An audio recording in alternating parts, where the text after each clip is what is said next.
अहम खबर आप तक पहुंचाएंगे। LNG रेफरेंस के हवाले से शाहिद खाकान अब्बासी पर फर्द जुर्म आयद कर दी गई है। एहतसाब अदालत ने मिफ्ता इस्माइल और दीगर पर भी फर्द जुर्म आयद कर दी है। मुलजिमान ने सेहत जुर्म से इनकार कर दिया है। अहम अपडेट आप तक पहुंचा रहे हैं। LNG रेफरेंस के हवाले से शाहिद खाकान अब्बासी पर फर्द जुर्म आयद कर दी गई है, जबकि एहतसाब अदालत ने मिफ्ता इस्माइल और दीगर पर भी फर्द जुर्म आयद कर दी है। मुलजिमान ने सेहत जुर्म से इनकार कर दिया है। अहम अपडेट आप तक पहुंचा रहे हैं।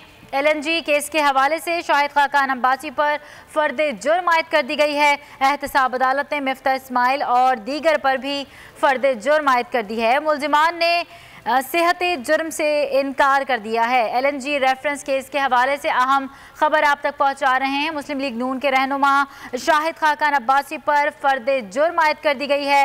एहतसाब अदालत ने मिफ्ता इस्माइल और दीगर पर भी फर्द जुर्म आयद कर दी है, जबकि मुलजिमान ने सेहत जुर्म से इनकार कर दिया है। LNG केस रेफरेंस के हवाले से अहम अपडेट आपको दे रहे हैं। शाहिद खाकान अब्बासी पर फर्द जुर्म आयद कर दी गई है। एहतसाब अदालत ने मिफ्ता इस्माइल और दीगर पर भी फर्द जुर्म आयद कर दी है, जबकि मुलजिमान ने सेहत जुर्म से इनकार कर दिया है। अहम अपडेट आप तक पहुंचा रहे हैं। LNG केस के रेफरेंस के हवाले से शाहिद खाकान अब्बासी पर फर्द जुर्म आयद कर दी गई है, जबकि एहतसाब अदालत ने मिफ्ता इस्माइल और दीगर पर भी फर्द जुर्म आयद कर दी है।